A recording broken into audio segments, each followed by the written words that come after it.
Bonjour Mike. Bonjour Maître Java. Nazo saluer Batinyoso Balandara Biso et de partout au monde na bakwanyoso et surtout bato bazana kati ya pays na biso cher pays riche ndenge Alain Moloto aloba que non nation riche mais il faut quand même tout reconstruire tout rebâtir en lisusu nation mo eza nation mo bénie et na salué Batinyoso alors na salué mon Mike Mutombo au pesa ba salutation avant to banda. OK, merci Maître Java, na ndenge pesinga parole na ndenge to kutana lisusu na mokolo na lelo ndenge to mesana toujours ko limbolela ko manula pena na kati ya bakati ya masolo etali Congo na bakada pemba moki momba o lelo ba yo kanga mboka na otage mais yo na ngai na peuple ya Congo tout dans la Congo libre la résistante telemi poto libérer mboka na peto libérer en 2018 o bandeko na bozala ya kondima bozala na kondima toko libérer mboka wana ya Congo na 2018 o et puis na eli surtout ko profiter na rappeler bino na date ya le 30 janvier o bokanga date o le 30 janvier na sengi na bandeko na nyonso ba maman congolaise ba résident patriote nyonso ba papa bo imprimer na ba internet photo ya Yoweri Museveni, photo ya Paul Kagame, photo ya Kanambe, photo ya Ruberwa, photo ya Moïse Nyarugabo, photo ya Bizimana Moyeto oto bengi Bizima Kara, photo ya Sanet Kanambe, photo ya Joe Kanambe, photo ya Vital Kamir. Bozwa ba photo na bango nyonso ba colonel généraux o bino boyebi botala na ba internet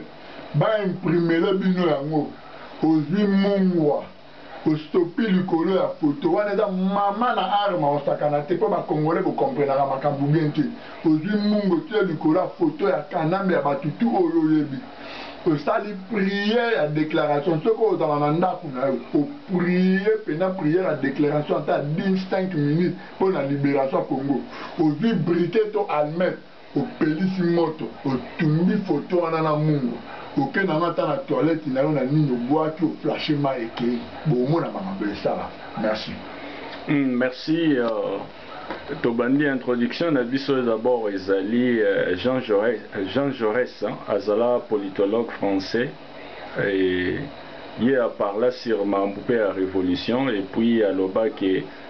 première condition et la révolution est la conscience. Là où il n'y a pas la conscience, il n'y a pas la révolution. Au monde, révolution d'abord est la conscience, mais au monde à niveau et à degré à inconscience, il y a des Congolais, ils ont moins mon boulot. Au monde que les lots, tout le monde a que confusion, ils allient et belé na ba intellectuel comme ba non intellectuel, baza au trahi Congo. Étant donné que baza na conscience, te baso bosana que ba génération et se succédaka, biso to soit Congo lelo to hérita eza bablo ba mama qui pavita ba banda ba Simon Kimbangu et kende génération ba Lumumba ba Kasavubu et lelo bazala resute biso to continue na to continue na Congo biso pe na tour na biso to kotika Congo mais quand même il faut tika un Congo fort, un Congo uni et puis un Congo riche, mais ce n'est pas ba Congo moko et embrouillement. Et avant cela eza na ba période moko na Kinshasa kuna na groupe de prière na biso ya la borne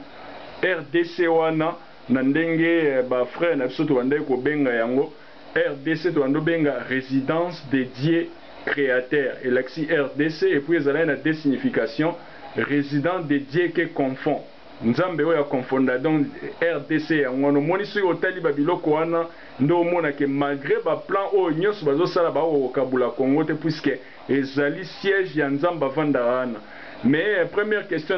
Mike Mutombo na olinga trop au sa différence entre marche pacifique na révolution. Puisque au moni ndenge zaliwana, en tout cas je ne pense pas que l'icolo ya ba marche pacifique neto libérer Congo. Je crois que la Moussaba Congolais va comprendre les différences entre marche pacifique na révolution. Puisque au monde ba marche pacifique au soit yangomde et qu'on libérer Congo alors aux en la parole. OK, merci Maître Jérôme, maintenant on peut signer la parole. Peuple congolais, bon on a la bokebi nyonso pe bo kanga o nazo limbolela bino nazo manyela bino na mokolo na lelo. soki oyoki marche pacifique yokanga malamu leo nazoyebisa yo yo oyo oza na diaspora oyo fongwami mwa moke par rapport à congolais oyo aza na kati ya Kinshasa oyo baokipe ye oyo aza esclave na mabele na ye soki oyoki Razop église catholique groupe moko songolo pakala babengisi population boya tokende marche pacifique, c'est-à-dire bakei kosala manifestation mpona konégocier na pouvoir. Marche pacifique ebenganaka pouvoir te. Marche pacifique ezalaka marche ya négociation. Yango moni baemployaka terme wana bautilisaka vocabulaire wana pacifique. C'est-à-dire tokei na violence te po tokei négociation. Po négociation bakenda yango na violence te. Négociation bakenda yango na bo sembo nyonso. Po oluka ndeko ozoluka boyokana na ye ayoka pe yo. Tango boyokaka tilomba bimiti population mpona bayebi politique te. Bayebi komanyo la différence oyo nga nazo expliquer bino te lelo na bilili ya maître Seron. Yango peuple wana lere babimaka na esprit ya violence nde bavictime babimaka babeti masasi bakufi. Po bapolitikayer wana bayebi oyo ebengami marche pacifique te, bayebi pe oyo ebengami soulèvement populaire te. Marche pacifique na bandeli bapapa bamama oyo boza na Europe oyo toza na Afrique oyo boza na Amérique oyo boza na Asie, Philippines, Singapour, Malaisie, Chine, Japon, tout ça. Marche pacifique ebenganaka pouvoir te, ebenganaka occupation te. Pourquoi? Marche wana ezalaka organisé pour la négociation. Marche wana ba manifestaka yango mpona konégocier na pouvoir batosa pe bayoka proposition ya bandeko oyo balingi basolola na bango. Ndenge tomonanga na janvier 2015 ntango bango bapolitikayer wana babimisaka population babima mpona kotelemela bakore ya Boshap. Tango Boshap akende kotouche tuna donc ezalaki likambo ya négociation toza mécontent na makambo Boshap balingi asala toyokanaki boye te. Donc ezalaka marche ya négociation. Soulèvement populaire ezalaka surprise. Soulèvement populaire babengaka yango tsunami. Tremblement de terre elakaka te. Tremblement de terre ezalaka surprise. Bolamuki na ntongo badege esalami. Soulèvement populaire les salamés en Égypte de la qui surprise. La kaka Moubarak te balakara servi à renseignement dans l'été. Soulèvement populaire les salamés en Tunisie moi on a mis Tumbi papa brou indi. Oh salamés en Burkina Faso balakaka Blaise Compaoré ta keka na parlement na banganga sala babuza ba indi. Oh salamés na Togo le lo Joana battu contre mi moi na de balaka qui était. Soulèvement populaire et dans la surprise. Soulèvement populaire basé la propagande était le coup la marche pacifique. Bon donc on a différence marche pacifique basé la propagande. Bon on a une date à les 31, la date à les 21. Na ba réseau na biso nyonso so tali même na ba média na biso za na diaspora ba journaliste wana basé la propagande ba famille ba nini le 21 te rappeler bino marche au dans la niveau ya Congo. Bito pe na Belgique to za la marche na France pe to za la marche ni to za la marche. Wana basé la propagande pe dans une négociation. Bazo que nous négocier, bazo que nous bengala pouvoir en place. Pouvoir oyo ngandami na makasi na banduki babengana kaye na surprise. Balaka kaye te. Barada ne ozalaki biba, renseignement na eki biba, bamapinga na eki biba, bamasolo tuki biba, bubu indika ndenge dans la journée soki nango normal boye ba réseau nyonso wana eza nango normal na Kinshasa bato baokende wana Gombe bu moto epeli tanka na balukaka bamercenaire basimba trop tard aéroport ete kwei la voie du Congo kwei banini kwei primature kwei ezalaka surprise moko ya ndenge wana bosimba yango malamu na bandeko na biso bosala baanalyse 9 sur 10 na ndeko na nga Keroun Maïto na asi okomprendre nga très bien eloko na tali na landa baanalyse ne peno pénétrer koti na profondeur vraiment il faut tondimaka mosala bosala vraiment ngai na maître Jérôme te peto 9 sur 10 ndeko na nga Keroun Maïto 6 sur 10 na pasteur Bobo na mosala ozosala ozopusana mpo ozokoba Fabien te pèse dans nous 4 pour aller s'embrouiller dans moi mouké. Bon maître Will. Bon maître Gino. Non maître Gino Will te pèse 6 sur 10 pour y faire une analyse dans le niveau de États-Unis qu'on a tout le monde à Koba, tout le monde a la peine à ma recherche ma carte, na colonel à Yamba qui pour la mamba, il y a général Mounene tout ça vraiment beaucoup bakane ndenge bozoko. Na ligne bino nyonso na obo travailler na média aux académies pouvoir na niveau diaspora. Bo simba eloko wana malamu lelo. Kewin Maizo, Fabien, Pasteur Bobo, Baliangando, Maître Gino Will, bino nyonso na niveau botala ba oyo na yebite ba Shekina Katalai. Merci. Bino nyonso ba pasteur banani tout ça. Na bino nyonso bo kanga o na yebisi bino lelo. Marche pacifique et la marche de négociation na pouvoir en place. Soulèvement populaire, babenga kayango tsunami pour la surprise le tremblement de terre à la surprise à la karaté. Merci. Merci, je crois que Mike ça les différences. Au moins en termes même il y a leadership, soy bokena cette vertu il y a leader. Baloba que non soki mutaza ko imposer au langage ya guerre c'est que préférence c'est pas na ezapete puisque jamais on préférer mutu na paix pendant qu'il azo imposer au guerre. Or un bon leader au kende nini yo pe faut kende na guerre comme ça soki bokena rapport de force en ce moment-là et ko boke na table ya négociation mais biso to mona lelo ba comment utiliser bana na biso na niveau ya Congo bandeko na biso ba frère na biso ba maman na biso ba papa na biso na ba agenda na bango eza caché derrière neti IDP Soubera Rasop bazana ba agenda na bango ali po ba kendera juste na ba négociation mo boy kanambe asi a céder quelques points ba marambo belé ali mona ba kewana ba population de tokende na marche. Au monite que eza bêtise nengo tako lobawana et puis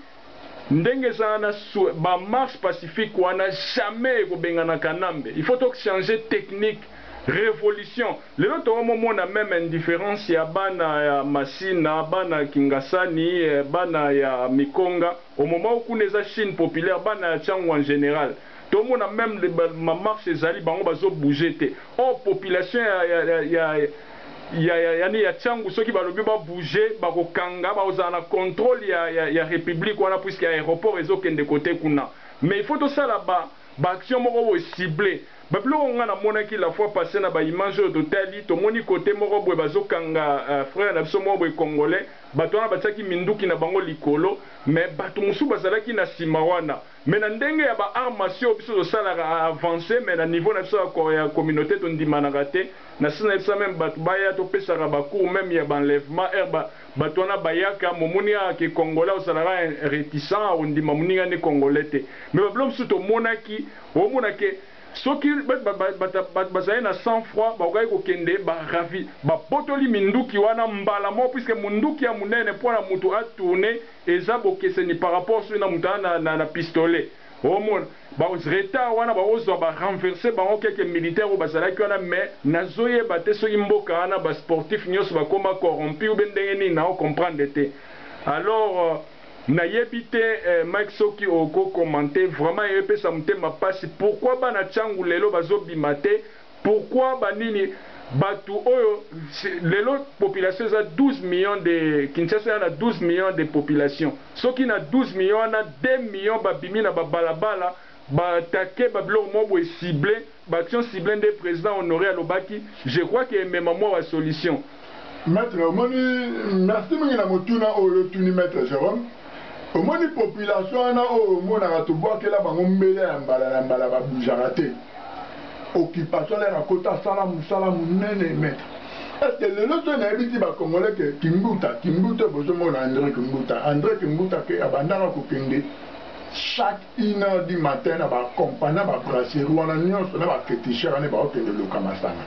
ba tebele ba mona ma aventure mais la réalité batu na bagarde oyo bakengela babra Congo babra lima basentinelle bakoyebisa bino mpo bayebi ke masanga wana ozala consomme na population epuis babare na Kinshasa monga batia babare ebele nde bakote kuna bamikonga banzeli kuna nde batia mpena mouvement ya ambiance makasi yango monaka kuna nde bacréation ya babiloko wana banzete mpo na baforce ya nzoto ya basete banini tuta ebimaka mingi bakote kuna mpo bacréa bistrato wana kuna mpo bayebi population eza nde makasi kote kuna baoccidentaux oyo tobengi lelo maître Jérôme établissement bamultinational na 98 na 98 ntango Laurent Désiré Kabila akweyisaka mbela mais démonstration talamaka nde bakote kuna bato kote kuna nde bakangaka barwandais fort yango moni na pouvoir oyo akanambe balobe il faut kobanda no par détruire mpe kodéstabiliser no force bamibali oyo baza bakote nano ya basecteur wana tokodétruire bango na banini na bamasanga bazwizwi bamaître ebele ya badojo na campagne oyo pepere edasalaka na Kinshasa bafrancis kalongo basala baidéologie wana bake bapesi bamaître wana bambongo bafongolisi bango babara omoni eloko basala bazwa basportif tout oyo omonaka basecteur wana basala baarme to bapratika bafongolisa bango babara na babara wana bamasanga oyo ezozala consommer bamasanga mosusu ezali travailler ntango yo élève olobi nakoomela na dojo ya maître nanga mpona soutenir maître nanga lève ozokonsome bamasanga na baesprit na mini ezokoma faible yango moni bato ya secteur wana tout bakoma faible yango moni même na France général de Gaulle akomprenait que population oyo baa na kati baza affaibli parce eloko ya liboso occupant asalaka nani fa affaibli population spirituellement ezali na bainvocation ya babiloko oyo bozokonsome surtout mingi ezalaka babiloko oyo bozomela baboisson banini tout ça yango wana atindaka Jean Moulin akiti akotaki na bainfiltre motu bakopuse bapoe motu mpo balamuta oyo bazalaki na omoi esprit fort mpo bakosala révolution yango mpe ndenge esalamaki mais biso awa lero ndenge tofongola poemo awa kosala baaction moko cible bato baouta libanda bakokita na terrain nde bakosala baaction wana cible oyo baza na esprit libre oyo bauti nango libanda baza na kati ya babiloko wana te nde bango nde motu oyo deja na minute oyo mosusu bazala deja na kati ya terrain wana oyo bazouta libanda bakokota bango nde motu bakosala baaction wana cible. Merci. Merci. Vraiment eza pasi makasi. Na niveau national congolais, tous ne comprendre rien et le Congo se meurt dans l'indifférence totale il y a des Congolais. Et na point loba seulement Fabien et ça pas si mingi au moni ndenge ça boye aux alliés journalistes moi boye bien même nga avant nga na banda ko animer une mission na ngai na banda ko sepela vraiment na analyse na yo mais lelo ça ko copter n'importe quel mutuna mutoro coptete mais Moïse yo kenda poser ba question na to mona bino nyoso misatu banda tuna ba question mo boya ba complaisance eza lo la bo zalai déjà ba question mo boya déjà ba pesa kibino préparer déjà que non ndenge za boya à l'avance bo tuna boye puisque yo yebi bien que patunyo so ba yebi que partout même les Congolais, la majorité des Congolais, nationalité à Moïse, ça va déranger. Mais il fallait quand même tourner. Mais nationalité, on a malaise. C'est un malaise pour les Congolais. Est-ce que au quoi apporter une lumière? Puisqu'il s'est avéré que non, il travaille même au niveau na niveau ya Zambie kuna attend que ceux qui na ce grand-père na yo côté ya maman na yo azali chef coutumier mais ce sont des questions et les autres moni lisusu abusivement au comment copter Eliezer aza journaliste Eliezer c'est un infiltré tomona yango à partir à kendara na poto ba question ande ko poser ba boketo a poser bon dombo pour la première fois voyage na wana o esaka ba rwandais te boye omoni ke ba otsa na munoko na ba biloko ya infiltré ya infiltration plutôt que ça la que non eza occupation ba biloko wana eza bien te eza ko rabaisser ya omoni même Mike a pesa ki yo 4 points puisque vraiment nos comités osa vraiment animé par sentiment et puis na musala ya journalisme ndenge za la boye il faut se dépouiller à sentiment, tout sentiment. Vous allez ami à vérité. Vérité, c'est qu'on est éclairé, puisqu'on n'est pas oublié les longs de Tolobaka. Peut-être que Mikole les gars dans le passé, que non, les paroles s'envolent, les écrits restent, mais les lots même, les paroles s'envolent, puisque la preuve en est que YouTube, tout ça, la vidéo, les autres génération, discours, il y a redressement pasteur Lukusa défunt à loba paix à son âme moment que discours wana oya loba prédication wana plutôt prédication wana ezalaka makasi elelo mutu nyonso akokota na Google a pasteur Lukusa akomona yango il faut osala très attention baparole esamfolaka lisusu te. Alors Fabien tira au copté Eliezer nde namonaki eza peut-être par recommandation ya batou que Eliezer est un grand journaliste boy. Nous ne sommes pas contre, mais on a besoin plus mutu aloba vérité. Puisque je croyais que puisque au moni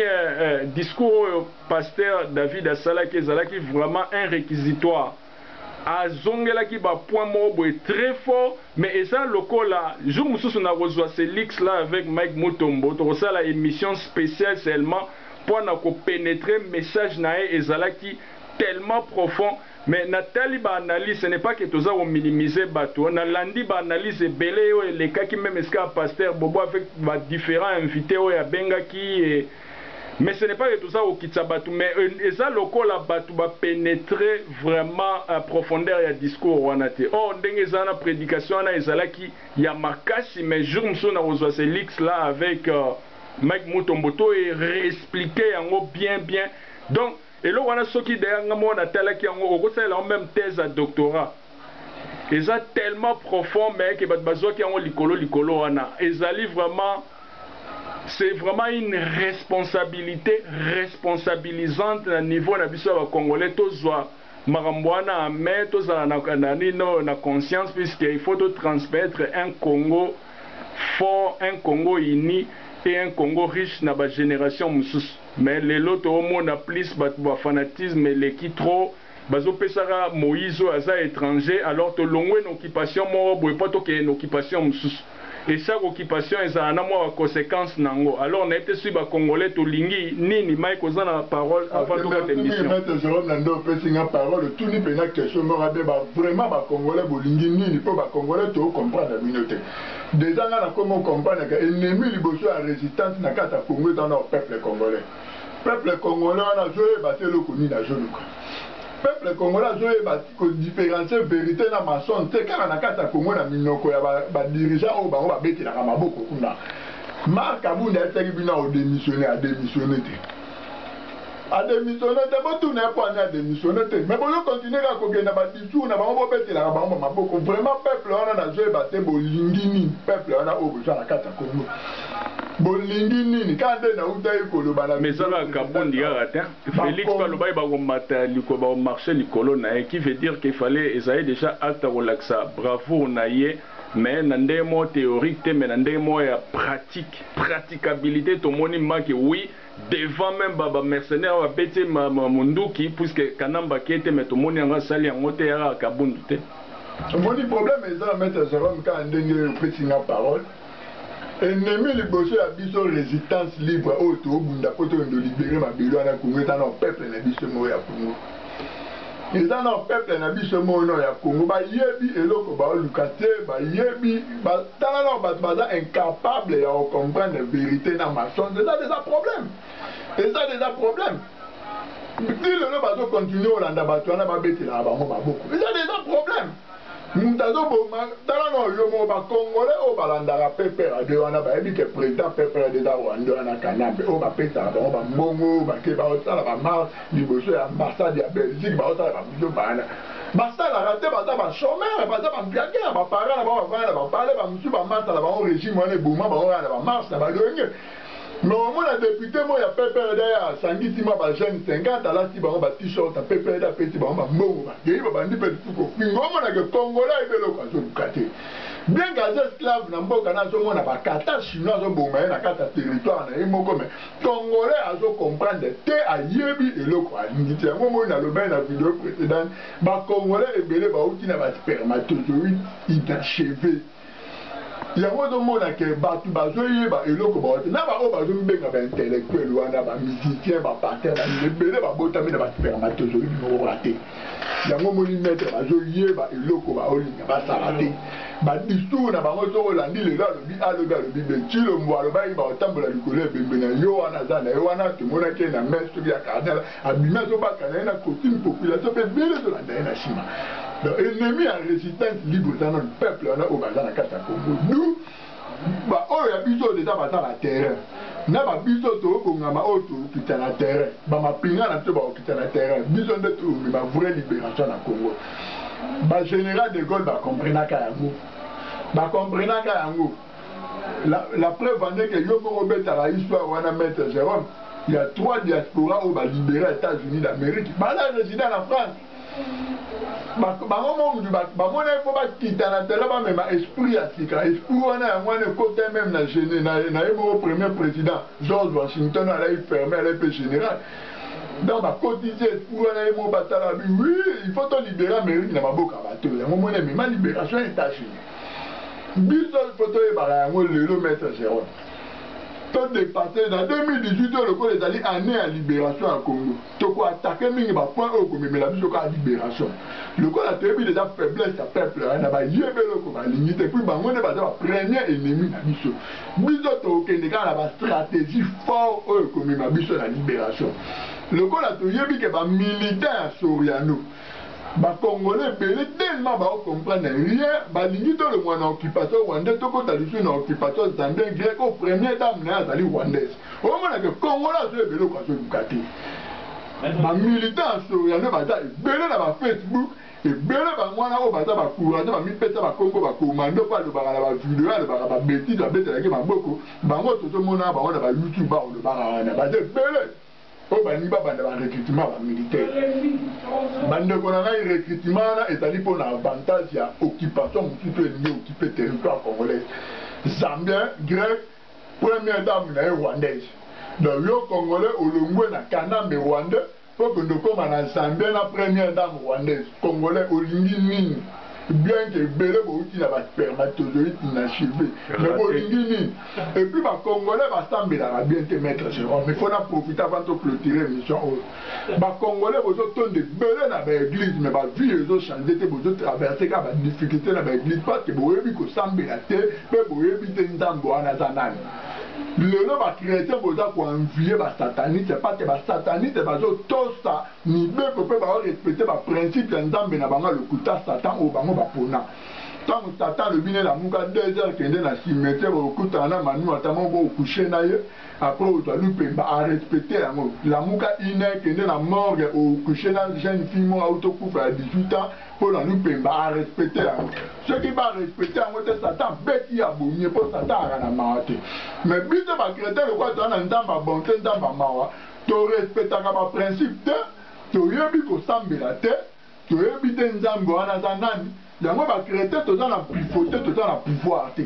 to zo envier ba sataniste ba zo dominer ba matériel mbongo ba bloco non sa mokili o ba chrétien to zo envier ba sataniste bango ba za na prifoté ba zo to nzambe na bango o le Dieu créateur akela Satan le faux Dieu bazo to sa le roi nzamba tika ya kitana mokili na ba pouvoir bazo landa yango mo ba sala bloco wana to sambela bien pour to comprendre Congo ezani ngeta. Merci. Toromi presque Toromi déjà na suka interview na biso ezalaki Mike Mutombo devant la caméra et puis derrière la caméra ezalaki Maître Jérôme et comme prochainement et dostolobi est essentiel puisque na visoko yebi eloko yozo lukate bato bayebi eloko baso luka bango mutu ba ko imposer bino eloko bango balingi étant donné que boyebi eloko bozo lukate ba congolais to tika ko s'embrouiller et to soutenir mutu aza ko comprendre la même vision et mutu aza na vision des rôle entre autres papa Honoré et vraiment et comme prochainement et à ne pas oublier tout ça la contribution na biso na maman Christine maman Justine Kasavubu to pesa bambongo bomonaka honnêteté ya papa na e asalaki so ake na mission et mbongo etikali azongisi na yango toyebi ke mama Justine Kasavubu pa hérité sans wana bakosasocier na papa Honoré pour que tokende na libération tosomba minduki pour to libérer Congo et comme prochainement ingeta na saluer maître Baïgon ingeta